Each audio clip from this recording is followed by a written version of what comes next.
Halo Utma. Halo Kak, makasih udah dikasih kesempatan kali ini. Mungkin Kak Sana bisa perkenalan dulu. Oke, halo semuanya. Namaku Sana Uleli. Saya biasa dipanggil Sana.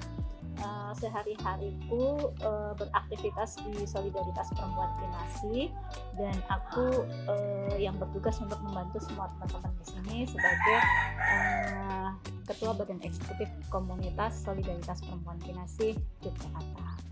Oke, Kak Sana terima kasih nih Kak karena udah dikasih waktu juga. Oh iya Kak, ngomong-ngomong nih kan udah 1,5 bulan ada kegiatan magang dari MBKM Prodi Pendidikan Sosiologi. Ada nggak sih Kak manfaat yang Kak Sana rasain selama proses magang kali ini?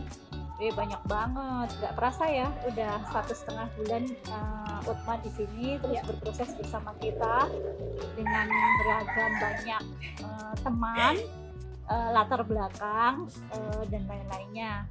Menurutku program ini menarik ya karena mendekatkan mahasiswa pada realitas kehidupan, sehingga tidak hanya berkutat di dunia akademik, buku, kemudian kerja-kerja di kuliah gitu, tapi juga berproses bersama teman-teman yang sehari-hari berjibaku di lapangan menghadapi secara langsung berbagai macam persoalan di masyarakat.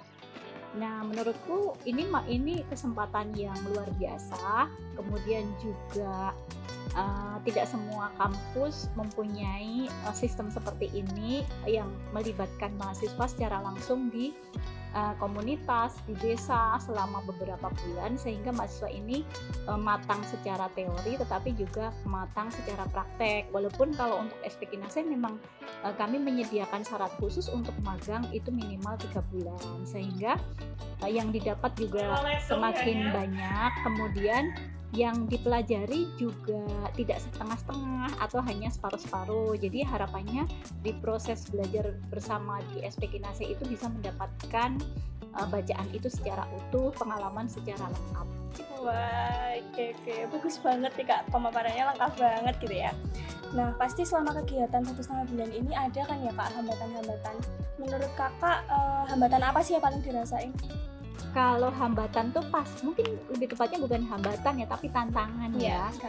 Karena SP Kinase ini organisasi berbasis komunitas, kemudian persyarikatan, kita mempunyai mekanisme kerja yang berbeda dengan misalnya lembaga swadaya masyarakat atau perkantoran gitu ya. Jadi memang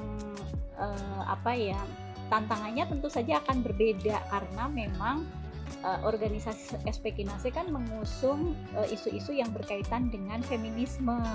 Nah, untuk bisa paham, tahu apa itu feminisme kan itu sebenarnya tidak mudah ya. Membaca saja sebenarnya tidak cukup, tetapi harus diikuti dengan proses untuk mengasah diri sehingga muncul kesadaran-kesadaran feminis yang itu teraplikasi dalam keseharian. Nah, waktu 3 bulan sebenarnya juga bagian dari proses kita untuk men-challenge mahasiswa untuk betul-betul serius, tidak hanya tahu dari dunia sosial, dunia media sosial atau dari literatur yang di buku-buku, tetapi juga berhadapan langsung dengan komunitas ataupun gerakan-gerakan perempuan yang berjuang untuk feminisme. Nah, tantangannya adalah tidak semua mahasiswa, tidak semua anak muda yang sudah memahami atau mempunyai pengetahuan yang cukup terkait dengan pengetahuan dasar feminisme, misalnya terkait dengan gender perspektif, itu saja. Nah, tidak semua mahasiswa atau anak muda punya pengetahuan basic seperti itu. Nah, ini yang kemudian tantangan kita, bagaimana mengengage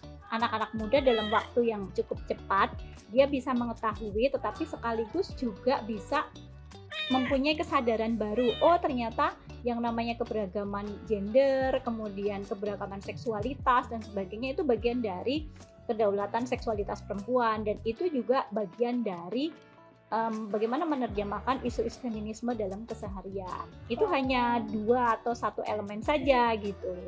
Iya. Menurut Kak Sana sendiri nih, ada nggak sih saran ke depannya biar kegiatan magangnya itu lebih maksimal?